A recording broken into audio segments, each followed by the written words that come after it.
If you want a more secure network, you always want to make sure you choose SSH over Telnet because it provides a robust end-to-end encryption for all transmitted data. So in this video, I will go ahead and show you how to configure SSH on your switch or your router. To get started, I'm going to go ahead and pull up my host of configuration commands I have for you today. We are going to make sure we configure the switch name first. We're going to have to configure a username and a password. We have to give it a domain name, and also we are going to use SSH version 2. And then the rest down the list, we will discuss them as we go through our configurations. So to begin with, this is a 3850 catalyst switch. All right, I already have my console cable here. One end is connected to the switch, and I also have the other end that is also connected here to my computer. If you look at the switch right here, I already have an Ethernet cable here that is connected on port number 1. That also goes to my computer. That way, once we are done with our SSH configurations, we'll be able to go ahead and do some testings to see if the laptop can SSH into the switch and see if that will be successful. So to begin with, we are going to go ahead and use a PORI as our terminal emulator for today. I'm going to go ahead and pull that up. All right, so in here, I'll go ahead and select on serial. I'll put my COM port information.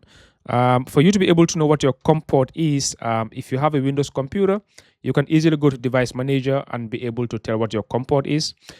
If you are interested in knowing how to console from your computer to your Cisco device, I have some videos here in my channel.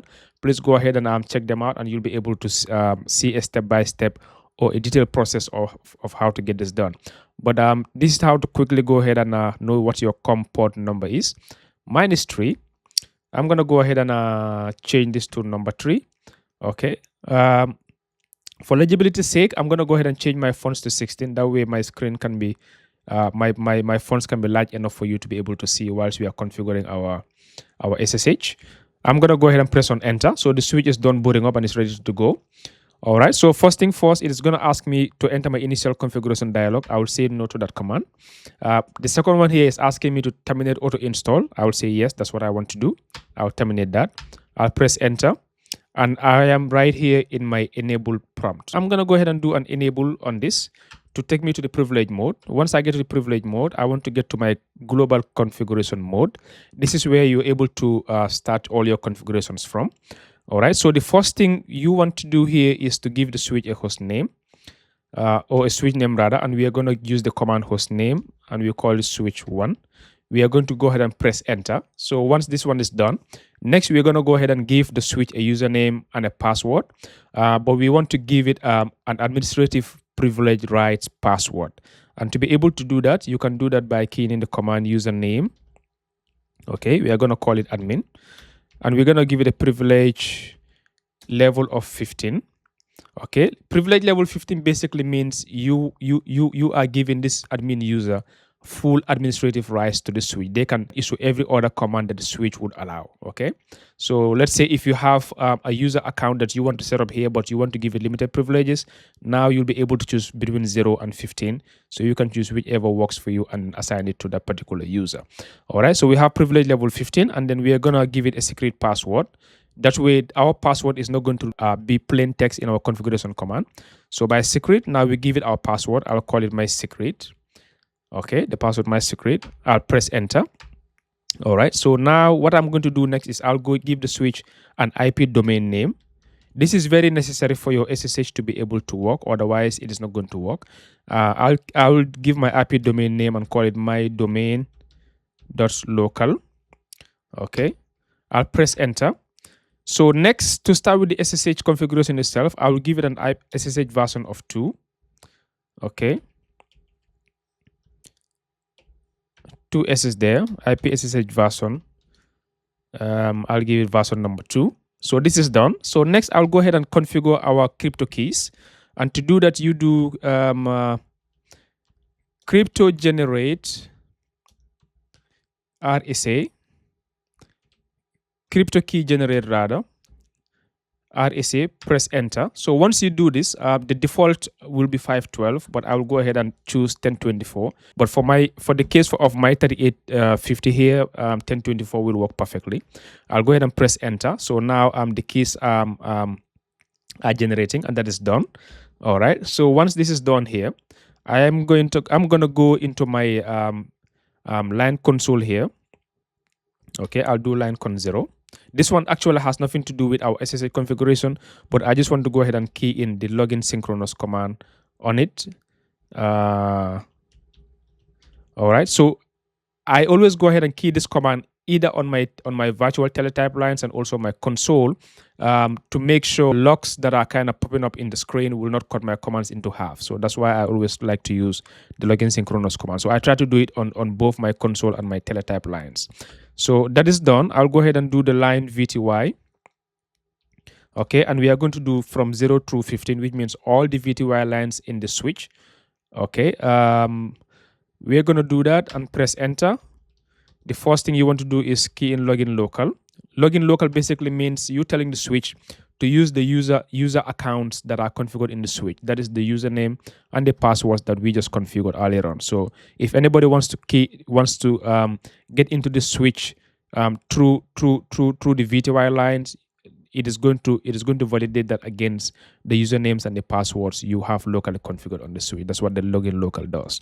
All right, so once that is done, I'm going to go ahead and do a transport input SSH. So what this is telling the switch is, or the VTY lines is, it is only going to accept SSH traffic through these ports from 0 through 15. If you want to come in through Telnet, it's not going to allow you. If you want to come in through any other protocol that is not SSH, that is not also going to allow you. So you can also change that to suit whatever you want to do. Like if you do input and you do a question mark, the first option here all means you can come in through SSH, you can come in through Telnet. If you do none, it is not going to allow either SSH or Telnet. If you want only SSH, that is the option to choose here. And if you want only Telnet, you select this option. So in this case, since we're trying to give our device a more rigid security, we are going to go ahead and give it only SSH. Okay. So when we press enter on this one, we are done with our line V2I configurations. The next thing you want to do is to go ahead and configure an interface VLAN for the switch. So to do that here, we say VLAN. We're going to call it VLAN 99. We press enter, and we are going to go ahead and give it an IP address of 192.168. Let's call it 99.11, and we are going to give it a /24 subnet mask, and that translates to 255.255.255.0. all right, just go ahead and issue a no shutdown command on this for the sake of it. Next thing we are going to do is we will configure a VLAN for our management purposes, and I'll go ahead and do an exit on this. I'll go one step back. Okay, I will name it management. Okay, that way I am going to put all the workstations on my switch that are responsible for managing this box, and I'll put them under this VLAN. That way they will sit on the same network as the management VLAN IP. That is how they'll be able to access this box remotely. Okay, so we give it a name of management. I'll press enter. So for the 3850, once you configure your VLAN, you need to exit one step back from the configuration mode you are for that VLAN to take effect. So let us verify that this VLAN is actually effective in our VLAN table. I'll do a show VLAN brief. All right, so we are here, we see VLAN 99, and it is called management. It is active, but it currently has no interface assigned to this VLAN. So to do that, this is the only interface we have configured here that has our laptop. We are going to put this interface on the VLAN 99 for this interface, for this computer to be able to telnet into this box. So to do that, let us go ahead and see what interfaces we have on our switch. We can do that with the command do so IP interface brief. All right, so we have that here now. If you look at your interface information here, the interface VLAN 99 has an IP address of 99.11 and it is up. This end here says down. That is because there is currently no workstation or no end device that is assigned to VLAN 99. Okay, so that interface has not sensed any workstation active on that VLAN. But once we do that, this protocol here will come up.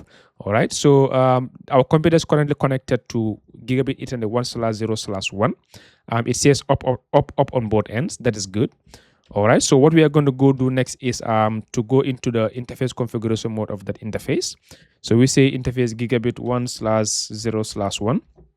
All right, we are going to change this port to an access port and assign it to the VLAN 99. And you can do that by using the switch port command. Okay, switch port mode, access, switch port access VLAN 99, and key in the no shutdown. All right, so now you can see this this prompt here that tells you that the interface VLAN 1 change state to down, but then the interface VLAN 99 will actually come up. So let's do show IP interface brief. All right, so now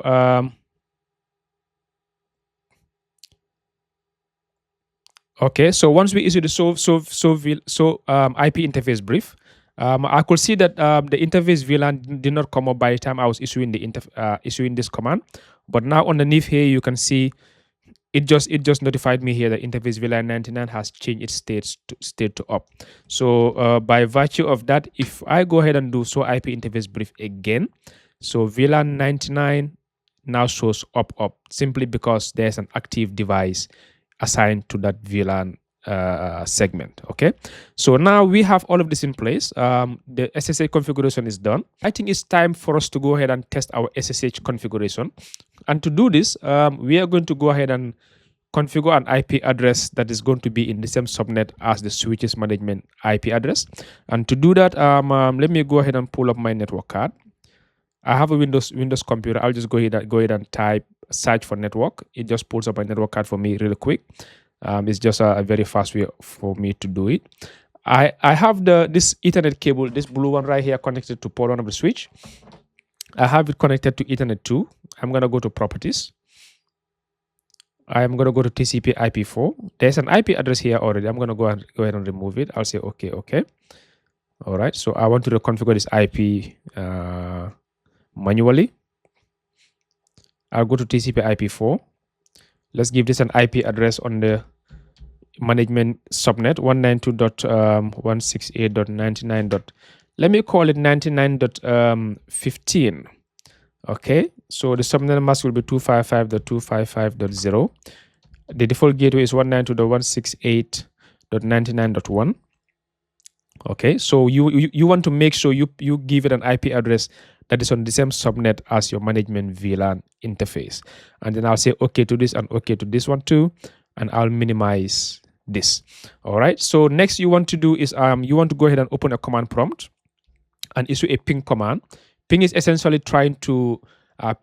meant to send signal to the other end, to the device in the other end, to verify if that device is actually alive or not. Okay, so to do that, you key in the command ping -t, and -t actually stands for continuous ping.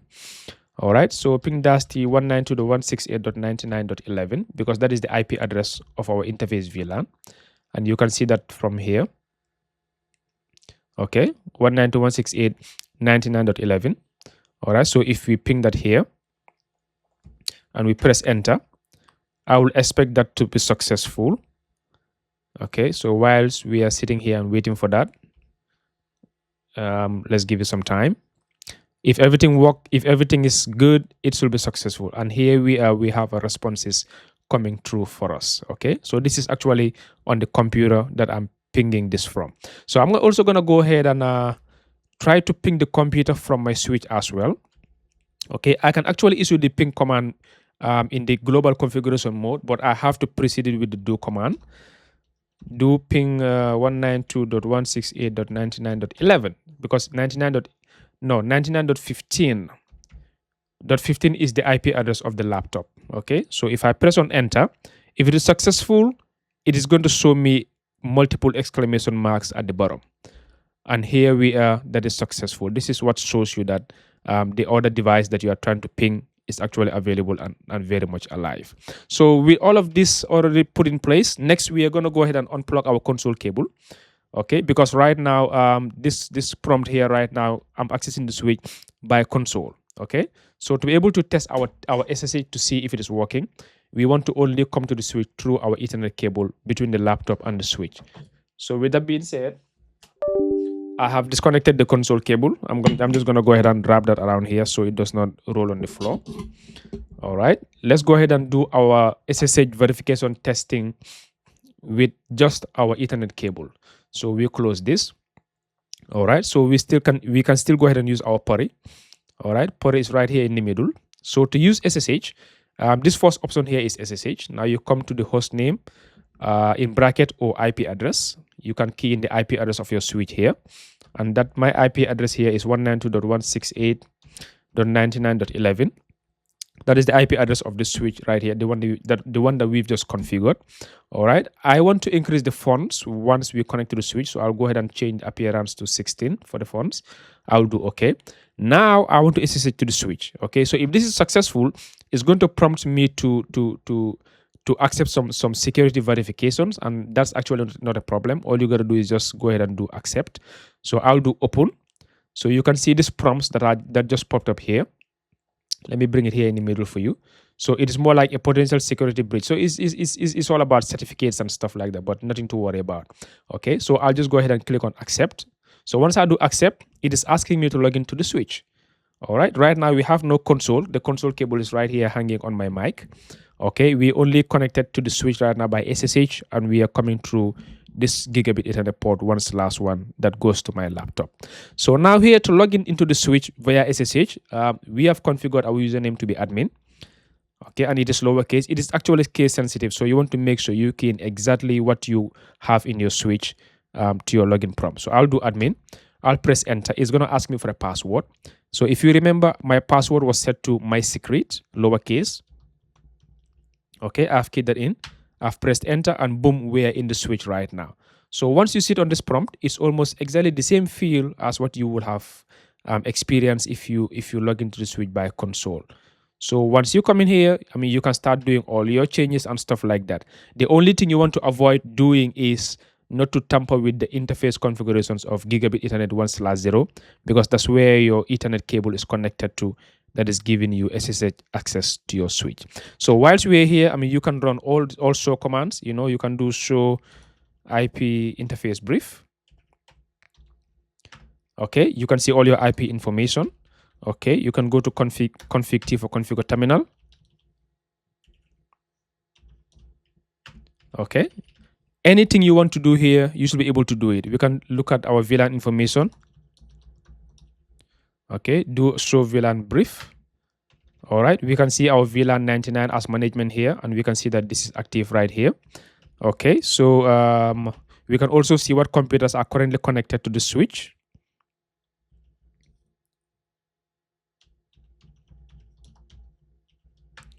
All right, so if you come in here, we look at gigabit Ethernet 1/0. It is connected. It is on VLAN 99. It's on full duplex. This is actually our workstation that we currently have connected to this computer. All right, so guys, this is it. This is a very straightforward way of configuring SSH on your switch. It is more secure. It encrypts all traffic that you send through between the lines, as in between those two nodes, your computer and your switch, as opposed to Telnet. Telnet will send your login credentials, your usernames, and your passwords, everything in clear plain text, and you do not want that. If this has been helpful for you guys, consider subscribing to my channel. Also leave a comment for me in the comment section below. And on that note, I will see you in the next video.